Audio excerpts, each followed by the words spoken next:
बिस्मिल्लाहिर्रहमानिर्रहीम। अस्सलाम वालेकुम। कैसे हैं आप सब लोग? उम्मीद करती हूँ आप सब लोग ठीक ठाक होंगे, खुश होंगे, हैरियत से होंगे। और शुक्र अल्हम्दुलिल्लाह हम लोग भी बिल्कुल ठीक ठाक हैं, हैरियत से हैं। अल्लाह ताला हम सब लोगों को इसी तरह हैरियत से आफियत से रखें और तमाम आसमानी ज़मीनी आफ़तों मुसीबतों से और बलाओं से महफूज रखें। आमीन सुम्मा आमीन। जी, तो यहाँ पर हम लोगों ने हलवा पूरी का नाश्ता किया था क्योंकि संडे का डे था, तो जल्दी से हम लोगों ने हलवा पूरी का नाश्ता किया। उसके बाद हम लोगों ने आज जाना था मिलाद पे, मामा की तरफ आज मिलाद था, तो उसकी मैं तैयारी वगैरह कर रही थी, बच्चों के कपड़े वगैरह प्रेस कर रही थी। और संडे के दिन के व्लॉग जो है मैं आपसे इसलिए शेयर कर रही हूँ कि मैं कल भी आप लोगों के साथ व्लॉग नहीं शेयर कर सकती कि बस बच्चों की तबीयत वगैरह ठीक नहीं थी, तो उन चक्कर में ही पड़ी रही हूँ मैं। लेकिन शुक्र अल्हम्दुलिल्लाह आज बच्चों की तबीयत जो है वो बेहतर थी, तो मैंने सोचा चले 2 दिनों के जो क्लिप्स हैं ना वो आप मिक्स करके आपके लिए व्लॉग बना देती हूँ। और इस तरह से दोनों व्लॉग भी जो है वो मेरे मिस नहीं होंगे और जो व्लॉग जो है वो भी अपलोड हो जाएगा। तो यहाँ पे फिर जल्दी से हम लोगों ने कपड़े वगैरह बच्चों के मैंने चेंज किए, दोनों कपड़े चेंज कर दिए। तो भाई ईमान को कह रही थी कि बेटा जल्दी से आप शूज़ वगैरह भी पहनो, तो हम लोग चलें। बाल वगैरह भी मैंने इसके सेट कर दिए थे, तो क्योंकि 12 से 1 बजे तक का टाइम था, तो हम लोगों ने जल्दी बस तैयारी वगैरह की और यहाँ पे फिर पढ़ाई वगैरह कर रहे थे। और मामा ने जो थी ना वो मिलाद में हलीम वगैरह बनानी थी, तो वो बस कुक हो रही थी थोड़ी बहुत, बस तैयारी उसकी रह गई थी। तो यहाँ उन्होंने जल्दी से तड़का वगैरह लगाया, क्योंकि आपको पता है कि फिर जब मिलाद वगैरह कर रहे हो तो उसमें अज़ान का भी ख्याल रखना पड़ता है। तो ये था कि जल्दी अज़ान से पहले ख़त्म पढ़ लिया जाए, लेकिन फिर भी थोड़ा सा लेट हो गए। तो यहाँ पे तड़का वगैरह लगाया और हलीम के ऊपर जो आपको पता है जो लवाजमात इसके होते हैं, अनियन फ्राई वगैरह, और ये अदरक को कटिंग किया हुआ था, और हरा धनिया और हरी मिर्च वगैरह जो थी ना वो तो रखी हुई थी, तो इसी गार्निश के लिए। और जब सर्व करते हैं तब भी आपको पता है ऊपर डाल के खाते हैं तो मज़ा आता है हलीम का। और इतने मज़े की हलीम हमारे बनाई थी ना कि मैं आपको क्या बताऊँ कि बाहर बाज़ार की हलीम का भूल जाएंगे। तो यहाँ पे हम लोग थोड़ा सा वेट कर रहे थे क्योंकि अज़ान हो चुकी थी जनाब, थोड़ा सा लेट हो ही गए थे हम लोग। तो हम लोगों ने बोला चले नमाज़ वगैरह पढ़ के तो फिर हम दुआ वगैरह मांग लेते हैं। उसके बाद दुआ मांगी, खाना वगैरह खाया और हम लोग घर आ गए। और इसके मामा की थोड़ी तबीयत नहीं ठीक थी, तो इसलिए फिर मैं जल्दी घर आ गई। और आते ही फिर हम लोगों ने बच्चों को बस दूध वगैरह पिला के तो मैंने सुला दिया। उसके बाद फिर यहाँ पे मैंने करनी थी थोड़ी अपनी सी केयर। अपनी सी केयर का मतलब है कि तो इसी सेल्फ केयर करनी थी। और काफ़ी दिन हो गए थे मैंने अपने आप को ना बस बिल्कुल ही मैं भूल चुकी हुई थी, कुछ भी नहीं किया था। मेरी स्किन इतनी ज़्यादा रफ़ हो चुकी थी ना, तो मैंने सोचा चले यहाँ पर मैंने खुद जो मास्क बना के लगाना ही है, तो मैं क्यों ना आप लोगों के साथ भी शेयर करूँ। और ये बहुत ही ईजी है और ये होम इंग्रेडिएंट्स हैं जो कि आम तौर पर आपको घरों में आराम से मिल जाएंगे। आपको कोई नहीं ये होगा स्पेशल आप बाज़ार जाए लेके जाए। आपको पता है अंडा वगैरह भी तो हम लोग तकरीबन यूज़ करते ही हैं, और इसके अंदर पोटैटो यूज़ होता है, जो कि वो भी एक आम सी आराम से घर में से जो है ना आप लोगों को मिल जाएगा। अगर आप सब्ज़ी वगैरह वीकेंड में आप इकट्ठी ले आते हैं, या वैसे भी उम्र का चले खाना में कोई बनाना हो तो उसमें से आप एक आलू संभाल के रख लीजिएगा। और उसको मैंने पील ऑफ करके उसके बाद छिलके वगैरह उतार के तो फिर मैंने है ना कद्दूकश के साथ इसको बारीक साइज़ को कर लिया था। उसके बाद फिर मैंने यहाँ पे नेट का एक कपड़ा लिया और नेट ले लें आप, या कोई कॉटन का मखमल का जो होता है वो ले लीजिए। लेकिन नेट का ज़्यादा जो है ना वो इसमें इजी तरह रहता है और इसी तरह से आराम से इसके अंदर से जूस निकल आता है। तो अभी इसके अंदर से हमने अनियन का जो अनियन कह रही हूँ, पोटैटो का जो जूस है ना वो हम लोगों ने इसके अंदर से निकाल लेना है। हम लोगों ने इसको बारीक जो है ना वो कद्दूकश भी इसी वजह से करना है क्योंकि ताकि हमने इसके अंदर से इसका जूस निकल आए आराम से। उसके बाद में इसके जूस को तकरीबन 10 से 15 मिनट के लिए हम लोगों ने रख देना है, बगैर ढक्कन के ऐसे ही रखना है। और इसके नीचे आप देखेंगे जो वाइट सा बैठा होगा ना, ये थोड़ा सा मटीरियल इसका, तो यही हम लोगों को चाहिए है। हम लोगों ने यही मास्क में यूज़ करना है। साथ ही फिर मुझे अंडे की जो है वो सफ़ेदी चाहिए थी, वाइट एग चाहिए था, और बस ये 2 चीज़ें हमें चाहिए जस्ट। और आप देखिएगा कि इतना अच्छा ये मास्क बनता है। ये मास्क जो है हमारी स्किन लिफ्टिंग के लिए, स्किन टाइटिंग के लिए और एंटी एजिंग जो इफेक्ट्स वगैरह होते हैं ना उसको बहुत ही अच्छा कंट्रोल करता है। और इसके साथ ही आपकी स्किन इतनी मज़े की और इतनी अच्छी सी टाइट हो जाती है ना, इसको लगाते ही फ़ौरन आपको इसका जो इफेक्ट है ना वो नज़र आना शुरू हो जाएंगे। और इसके अलावा ग्लोइंग स्किन भी हो जाती है। आपके पोर्स जो है वो भी मिनिमाइज़ करता है। ये एग वाइट जो होता है वो आपके पोर्स को मिनिमाइज़ करता है। और आलू के अंदर भी बहुत सी ऐसी प्रॉपर्टीज़ होती हैं कि आपकी स्किन को जो आपके दाग धब्बे पड़ जाते हैं या डार्क स्पॉट जो होते हैं ना उनको भी ये बिल्कुल ही रिमूव कर देता है अगर आप इसको रेगुलर यूज़ करें। तो अगर आप इसके अच्छे रिजल्ट चाहते हैं ना तो आप इसको हफ्ते में तकरीबन 3 बार आपको ज़रूर यूज़ करना होगा। तो यहाँ मैंने हाथ के ऊपर इसको अप्लाई कर दिया था और इसको हमने ड्राई करने के लिए रख देना है। और ये ड्राई होने पर डिपेंड करता है, इसमें टाइम का कोई नहीं है कि कभी कभार अगर जो क्योंकि अब मौसम चेंज हो गया तो अब तो तकरीबन 10 से 15 मिनट पर आराम से ये ड्राई हो जाएगा। लेकिन गर्मी होती है तो स्वेटिंग भी ज़्यादा आती है, तो तब ज़रा टाइम ज़्यादा लेता है। तो बस ये यहाँ पे ड्राई बिल्कुल हो चुका था, आपने देखा बिल्कुल ही मेरा हाथ ना अकड़ सा गया था और बिल्कुल ऐसे टाइटिंग सा फील भी मुझे हो रहा था, खिंचाव खिंचाव जो है ना वो फ़ील हो रहा था। तो मैंने फिर बस इसको टाइम भी तकरीबन 15 से 20 मिनट हो चुका था मुझे। तो यहाँ पे मैं आपको रिमूव करके दिखा दूँगी कितने मज़े के, कितने कमाल के इसके रिज़ल्ट आए हैं ना। और ये मुझे तकरीबन यूज़ करते हुए 3 से 4 माह हो चुके हैं। तो बहुत ही अच्छे इसके रिज़ल्ट है, आपकी जो फेस को टाइट करने के लिए बहुत ही खास तौर पे जो हमारी अम्मी हैं ना उनके लिए ये बहुत ही मुफीद है। आप लोग ज़रूर ये घर में अप्लाई करें और जब आप ट्राई करें तो मुझे इसके रिज़ल्ट के बारे में ज़रूर बताइएगा कि मैंने जो आपको बताया है इसका वाकई आपको फ़ायदा हुआ है कि नहीं। भाई मुझे तो होता है तो मैं इसलिए इसको यूज़ करती हूँ, इसलिए मैं आप लोगों के साथ भी जो है वो शेयर कर रही हूँ।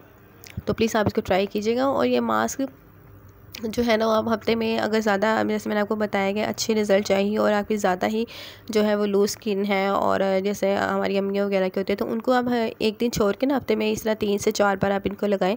और अगर आप लोगों ने खुद यूज़ करना है और आप लोग इसको 3 से 4 बार पहले वीक में यूज़ कर चुके हैं तो दूसरे से तीसरे वीक में आप हफ्ते में 2 या 3 बार आप इसको यूज़ कर लें, या 2 बार यूज़ कर लें तो वो भी बिल्कुल ठीक होगा। आपकी स्किन उससे भी बहुत ज़्यादा आपको लगेगा कि इससे चेंज आया है और बहुत ही अच्छी टाइट स्किन हो जाती है और ग्लोइंग भी हो जाती है। ग्लो बहुत ज़्यादा इससे मास्क से एक तो आता है। उसके बाद जैसे कि आपको पता है कि हमने मॉइस्चराइज़र यूज़ करना होता है तो मैं पॉन्ड्स वालों का करती हूँ, क्योंकि पॉन्ड्स का ये है कि इसके अंदर आपको एक्स्ट्रा ऑयल नहीं फील होता और बहुत जल्द से आपकी स्किन के अंदर भी ऑब्जर्व हो जाता है। तो बस मैंने ये हाथों पे लगाया है क्योंकि मौसम चेंज हो चुके हैं ना आजकल, तो बहुत ही ड्राई हवा भी है और स्किन क्योंकि हवा के अंदर मॉइस्चराइज़र बिल्कुल ही ख़त्म हो चुका है तो हमारी स्किन भी ऐसी है। मुझे तो बहुत दिनों से ऐसे फ़ील हो रहा था कि स्किन बहुत ज़्यादा ड्राई हो चुकी है। तो साथ ही जनाब ये नेक्स्ट डे का मेरा व्लॉग है और आज सुबह नाश्ता हम लोगों ने किया कि आपको जैसे पता है कि मिलाद पे मैं गई थी तो मामा की तरफ, तो उन्होंने साथ मुझे हलीम भी दे दी थी क्योंकि उन्हें पता था कि मैं आज इस तरफ आई हूँ और खाना वगैरह बिल्कुल नहीं बना होगा। तो जो उन्होंने बोला कि चले आप तुम साथ भी ले जाओ और सुबह नाश्ता वगैरह चले कर लेना इसके साथ। तो इब्राहिम की तबीयत जो थी ना यहाँ पे कल बहुत ज़्यादा ख़राब थी, इसको 102 103 टेम्परेचर था, बहुत हाई टेम्परेचर और सारा दिन तकरीबन इसी तबीयत ऐसे रही है। फिर शाम को इसके बाबा आए हैं तो फिर हम लोग मेडिसिन लेने गए हैं और मेडिसिन लेके आए हैं। उसके बाद आज शुक्र अल्हम्दुलिल्लाह की तबीयत इसको फ़र्क है, बिल्कुल ठीक है। आज इसको बुखार सुबह एक बार भी नहीं हुआ। तो साथ ही डॉक्टर ने बताया कि इसका जो गला है ना वो भी ख़राब हुआ है, तो शायद उसमें से खा पी भी नहीं सही रहा था। आई डोंट नो, इसका गला बहुत ज़्यादा ख़राब रहता है।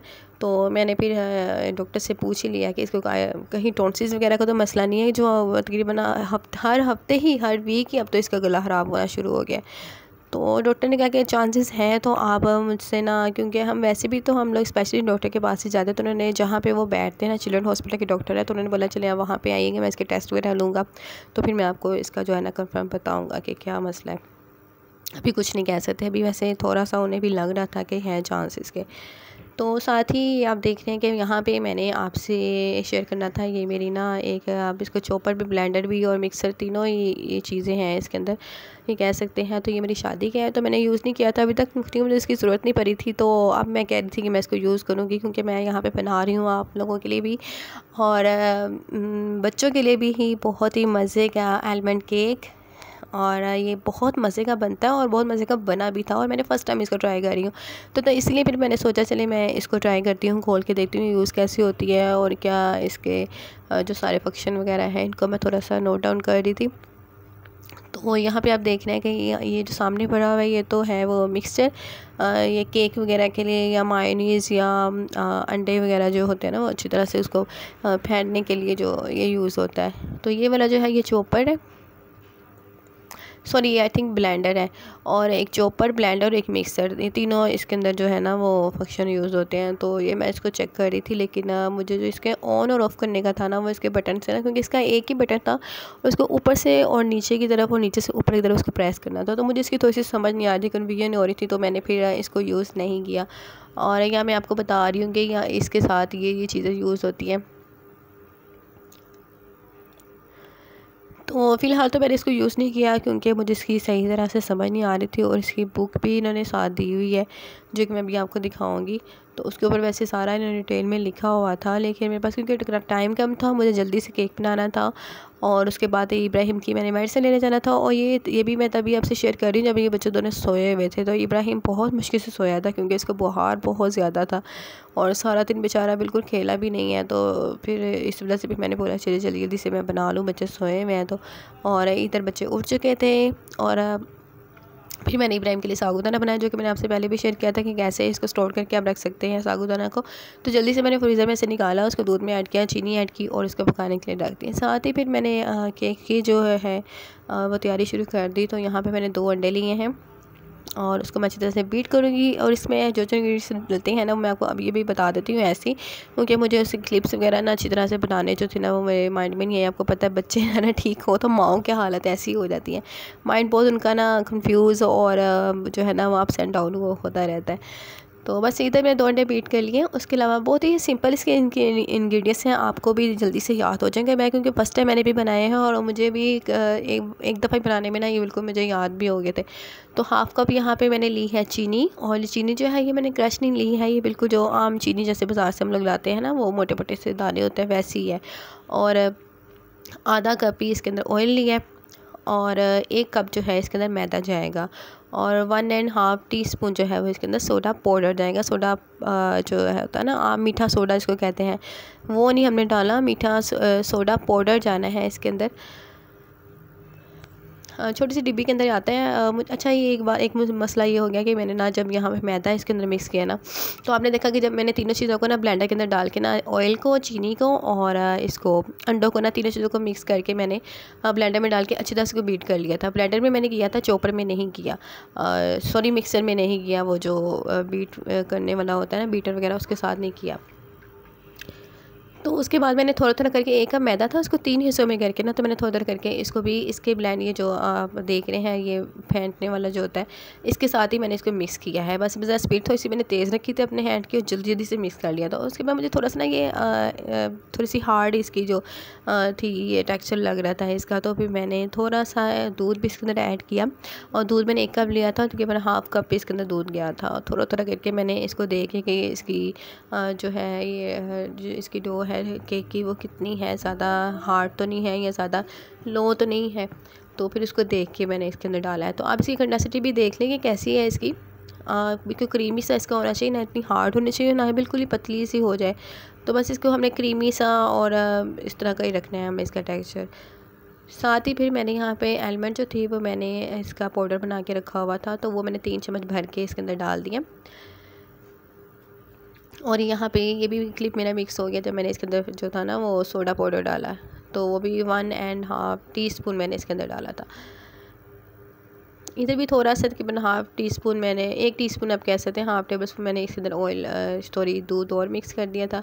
और फिर इसको दोबारा से मैं अच्छी तरह मिक्स कर ली हूँ क्योंकि बहुत ही अच्छा तरह मिक्स होना चाहिए आपका, अदरवाइज़ इसके अंदर लम्स वगैरह रह जाते हैं। और एक और बात, जब आप मैदा इसके अंदर मिक्स करें तो आप जो छाननी होती है ना आटे वाली या कोई भी इस तरह का कोई लेके आपने, तो उसके अंदर इसको अच्छी तरह से छान के ऐसे आटे को डालना है, इस तरह भी लम्स वगैरह नहीं जाते और हवा जब इसके अंदर चल जाती है तो बहुत अच्छी हमारी जो केक की डो है ना वो रेडी होती है।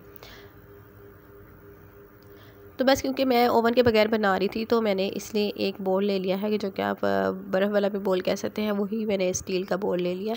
और उसको मैंने ना क्योंकि मेरे पास ब्रश नहीं था उस वक्त अवेलेबल, तो फिर मैंने टिश्यू के साथ ही इसको सारी जगह पे ना जो घी है उसकी सारा अच्छी तरह से लगा दिया। भर भर के अच्छी तरह से लगाना है आप लोगों ने, ताकि हमारा जब हम केक इसको जब रेडी हो जाए तो निकालें तो वो बिल्कुल चिपके ना इसके साथ और आराम से स्मूथली वो निकल आए। साथ ही भी मैंने एलमंड की आप देख रहे हैं कि इस ना थोड़ी सी डेकोरेशन करके थोड़ी सी ना इस तरह लाइन वाइज सर्कल राउंड जिस बॉल की शेप है ना वैसी इसको हमने हेलमेट को रख देना है, घी लगाने के बाद रखना है।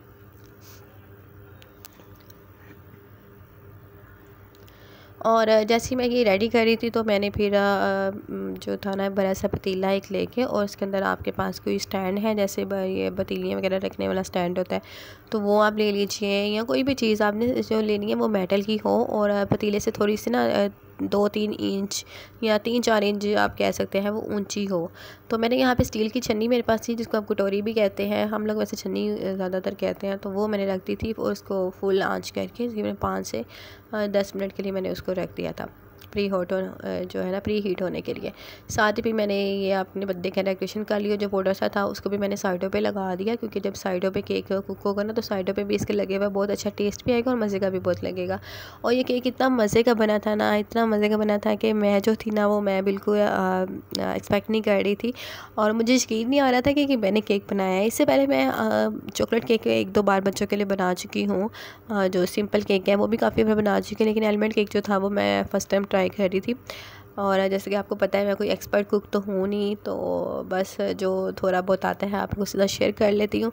यहाँ पे फिर मैंने वहाँ पे कटोरी यहाँ पे देखी रखी हुई थी, इसके ऊपर रख दिया, और यहाँ पे हमारे पास ना तकरीबन यहाँ पे हो चुके थे 35 मिनट, 35 मिनट्स जो थे ना वो हो चुके थे।